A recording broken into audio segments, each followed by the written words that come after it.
To start, we're gonna part our hair where we always part it. For example, I always use the middle. No matter where your part line is on the top, you're gonna part it straight down the middle in the back.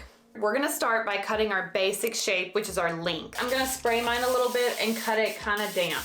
We're gonna cut one side at a time. And we need to determine how much length we want to take off. You'll want to find a reference point on your body or on your clothing. I'm going to use my shoulder as my reference point. This is how short I want to cut this. We're going to comb this down with maximum tension, getting all the kinks out, any curls, comb it down. Take your crab claws and pinch this, just like this. I'm gonna move it down to where I wanted to cut. My finger position is diagonal, not parallel to the floor like this. I'm gonna take my scissors or shears. These are from Amazon, they're $10. They work really well, I'll link them below. And we're gonna go through and we're going to cut diagonal, matching my finger position. It's slightly diagonal, so my shears are slightly diagonal.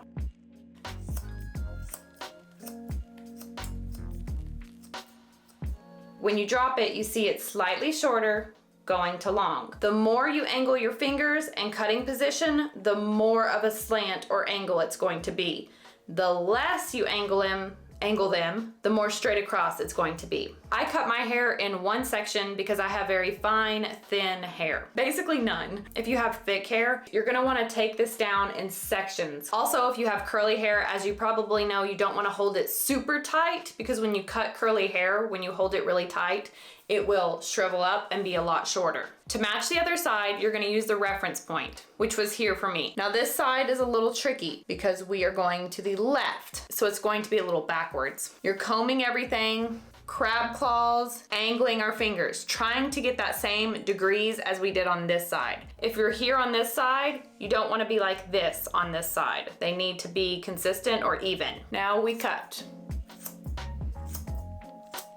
Remember, my shear position, or the way I'm cutting, follows my finger position, which is diagonal. When we release this, it's shorter, slightly shorter, going to longer. Now what we need to do is feel for balance. You're gonna sit up straight, feet flat on the floor, and feel, are these even?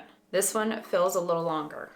Yeah, this one's a little longer. So if it is a little longer, you just go back and repeat it. I know you can't see that because my fingers are covering it up. Okay, that feels better. Let me show you the back. It should be a pretty blunt straight line. Now we're gonna go through and create blending layers. So right above your temples here, we're gonna make a horseshoe parting. It's going to look like a U. A U. This part is your length, so you need to go ahead and clip that up. You do not want to cut into that. The easiest way to do this on yourself is to grab all this, pull it forward, over directed forward. You'll need to find a reference point on your face where you want the shortest layer to be. I actually don't want mine to be too short, so I'm gonna use the bottom of my lip, pretty much to trim off the dead. The hair from the sides needs to be pulled forward. You're not cutting like this. You wanna cut like this. We're gonna be cutting right at our reference point to create a layer. So go ahead and take this together and cut. Straight across.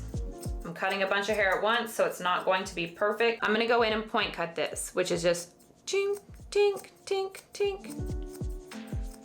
You can angle it a little bit to the side like I did, or you can just go straight up and down for an even softer effect. This is how you get rid of blunt lines in hair cutting. Because we over directed our hair forward and then to the middle, it's going to be short, going to long.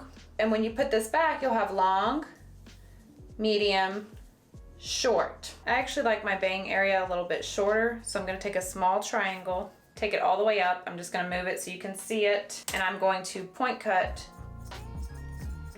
the bang area. Point cutting because I don't want a blunt line here.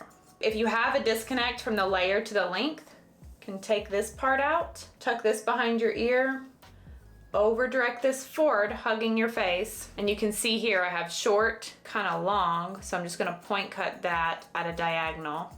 Oftentimes you're gonna have weight on these two back corners. If you make an X on the top of your head, you'll have two back corners here. If you'll find that, take a little pie slice out, comb it out.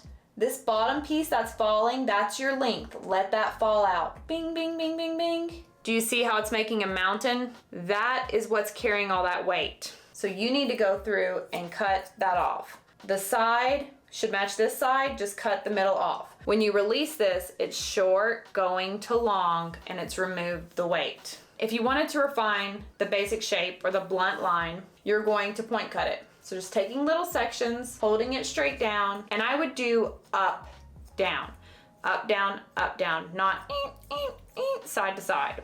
This is going to soften your line, blend it together.